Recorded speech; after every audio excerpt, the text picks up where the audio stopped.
We're back here on the GSMC Baseball Podcast, bringing you our second segment. But before we do that, I'd like to ask you again to please like and follow the show. We do get a number of questions from viewers, so to ensure that your question does get read in the air, please use the link, gsmcpodcast.net. It really does help the show, and it really does mean a lot, so thank you so much for that. And let's get back into the show for today. All right, so we're going into our second segment here. We're just going to be talking about the 11 to 20 portions of my Friday Power Rankings. Do this every day at the end of the week, and just give my overall thoughts on the landscape of the game right now. So yeah, starting off at number 11 here, we have a bit of a surprise, the newly over 500 San Diego Padres. Now, the Padres have done very well as of recently, and I've really been impressed by them. The Luis Arias trade has really ignited that offense, especially with the Xander Bogaerts injury. So I think they've done really, really well, and I really like what this team has going for them. I think this lineup is really fantastic.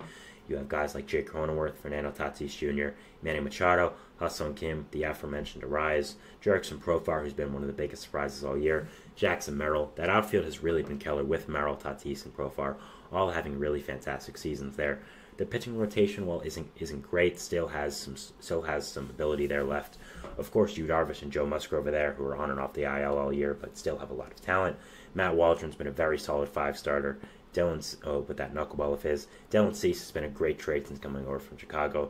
And Michael King, while he hasn't been exactly what you expected after coming over in the Juan Soto trade, still been a very quality starting pitcher and a guy that you could trust when he goes out there on the mound and shows great stuff. So I think that this Padres team has really surprised me over the past few weeks and have done very, very well. And I decided it was time to move them up here to number 11. I was very close to putting them in my top 10, but they just missed out. But I still like a lot of what's going for them right now. I still think they're a really good team, and I like the roster right now. At number 12, I have the Boston Red Sox. Boston has been one of the more surprising teams this entire year, with us not expecting much as baseball fans from them after a lackluster offseason. But to their credit, the pitching staff that's already been built there has done really, really well with some of their young arms performing pretty well. They have been hit hard with injuries, with guys like Garrett Whitlock and Tristan Casas going down. But there's still a lot to like about this team. There's still a lot of talent here, especially Rafael Devers. Tyler O'Neill has done well as well. Kenley Jansen's a good back-end reliever. So a lot to like about this Red Sox team, but injuries have hurt them a little bit.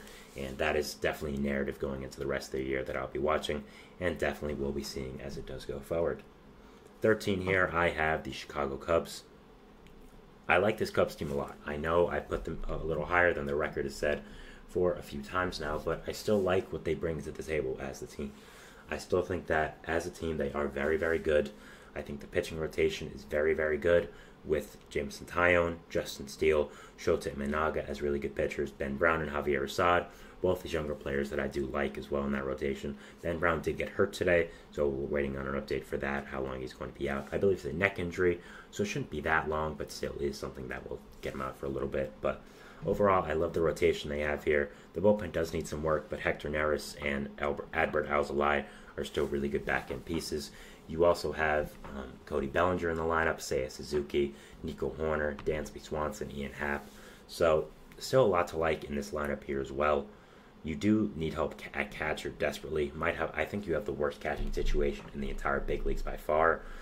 Yan Gomes and Miguel Amaya, those are two bad players hitting for you, so definitely need to work on that. But overall, I still think there's a lot to like about this Cubs team. Still a lot of talent here, and I do have them at number 13, even though their record might say they're a little worse. Number 14, I have the Texas Rangers. I really like this Rangers team still. There's still a lot of great talent here.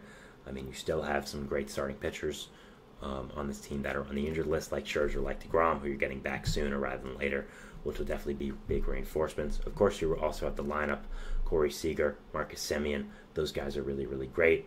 So I think that overall there's a lot of talent on this Rangers team. They've just been hit hard by injuries, especially, not only with the pitching staff, but Josh Jung as well being out for a significant portion of the season with an injury. So, there's a lot to like about this team, but again, the injuries have kind of held them back to their full potential. And I think once they get these guys back, whenever that is, they're going to do really, really well. And very excited to watch them, and very excited to see what does happen. Number 15 here, I have a team that I've grown a little fonder of as the season has gone on, the San Francisco Giants. Now, the Giants were a team I was pretty hard on the entire year. I didn't think that they really possessed a lot to like as of right now. Their pitching staff is mainly on the injured list, and it really didn't help out. So, really didn't help out them. So I thought that was a big negative there as well. The offense, though, has pretty much surprised me. Before I talked about how I really didn't like their offense whatsoever. Still the case, but I think that there is still a little more pieces to enjoy here as a Giants fan or just a fan of baseball. There's a lot more guys that have done better recently, including catcher Patrick Bailey, who's gone off the injured list and has been a very important piece to this Giants team. So he's been good. You also have still some talented players like Marco Conforto, Wilmer Flores, Lamont Wade. However they are performing, they're still really good. Jorge Soler, who, it's definitely been a disappointment for you guys. Jung-Hoo Lee is out for the season, so that's really sad. But overall, this Giants offense is still talented. Once they get it going and once this pitching staff gets healthy, I think they could be pretty scary. And I'll definitely be watching out for that. And I think there's a lot of talent still left here on this team. Number 16, I have the St. Louis Cardinals. I like this Cardinals team a lot more than I did a few weeks ago. I've moved up into second in the NL Central, and have done really much better as of recently. Before you had your stars really underperforming like Paul Goldschmidt and Nolan Arenado. Well, they still haven't been great. Both have done very solid, and both have been better than before, so they've been pretty good. So that's a big positive. Pitching rotation isn't great, with Sonny Gray pitching really well, though. After that, you don't have much. I mean, Lance Lynn and Kyle Gibson are both pieces who have pitched well for you so far, but they are bound to regress at some point, and that'll really hit you hard. And even after them, there's really not much, with Miles Michaelis and Steven Matz not even being MLB players at this point. So there's still a lot of flaws in this Cardinals team, but I like them a lot better than I did a few weeks ago, and I do have them moved up here to number 16. Number 17, I have another NL Central team, the Cincinnati Reds. Now, the Reds were a team I was very high on before the season, but have not done great and have really disappointed me. Overall, with the Reds, I think that they've really just been hit hard by injuries. Noelvi Marte, who was suspended before the year, who was supposed to be their starting third baseman, is coming back. So that should be a nice addition for them. But right when you get someone, you lose two, with Christian Encarnacion Strand and Brandon Williamson both probably being out for the year with surgery. So that's just another negative there. Matt McClain is still out for a long time, so I debated putting them a little lower, but I thought just with the talent they have, with Noelvi Marte coming back, with the potential of their pitching staff getting healthy, I still do like them, and I still am excited to see what does happen with them this year. But yeah, been very disappointing, and it really seems like next year is going to be their year with all the underperformance of this year. Number 18 here, I have the Arizona Diamondbacks, who have done better as of recently, and there's still a lot of talent left in this team, just really been hit hard by injuries with the pitching department. Jordan Montgomery has not been great for you. Merrill Kelly got hurt early, which really, really hurt. Eduardo Rodriguez, again, same thing as Merrill Kelly, so really got hit hard by the pitching injuries, but still Montgomery has the talent to do well. You have a great hitting core with Gabriel Moreno, Ketel Marte, Lourdes Gurriel Jr., Christian Walker, Corbin Carroll, Alec Thomas. Corbin Carroll really needs to get it going, though, so yeah, I like this Diamondbacks team still a lot, just really have underperformed because of injuries and underperformance, so yeah, hoping they can do better soon, and really rooting for them because they're an exciting team when they're good. Number 19, I have the Detroit Tigers. Tigers still have a lot of talent here.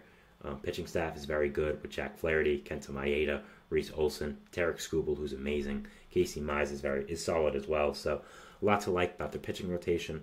Lineup hasn't been great, especially with the underperformance of some of your younger guys like Parker Meadows and Spencer Torkelson, who are supposed to be big pieces for your team. After that, Javi Baez is still horrible.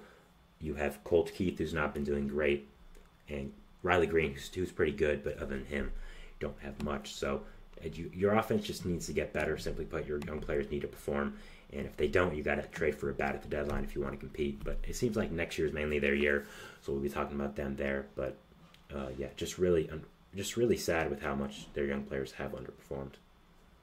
Number 20 here, I have the Pittsburgh Pirates. Finishing out this section here, I thought I would have the Pirates a little bit higher, but when I actually made the list, I decided that they wouldn't be because I just thought teams were better. But I still like this Pirates team a lot. I mean, again, that rotation of Keller, Skeens, and Jones has been really, really fantastic. And after that, as well, you have the lineup who has some pieces shining through right now. Andrew McCutchen's been pretty solid. And after that, Brian Reynolds has been really great. So some other young pieces as well that really performed. So still a lot to like about this Pirates team, especially with that rotation, especially as Skeens have performed, but still some question marks I have about them, and that is why I did have them at number 20, but still like them a lot, and still think they're a pretty good team.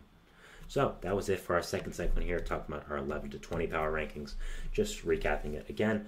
Number 11, I had the San Diego Padres. Number 12, Boston Red Sox. 13, Chicago Cubs. 14, Texas Rangers.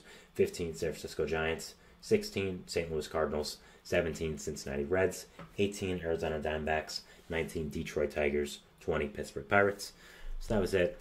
If you are watching on YouTube, there's a video here for you to watch. And there's a video there for you to watch if you want to check out more of my content. But going back to the live stream now, we'll be going into our third segment, which is the third part of this power rankings, 21 to 30. So yeah, we'll be going into our break, and we'll see you after that. So thanks, and bye. Looking for your daily fix of sports talk without having to pay for it? GSMC Sports Network is available on YouTube.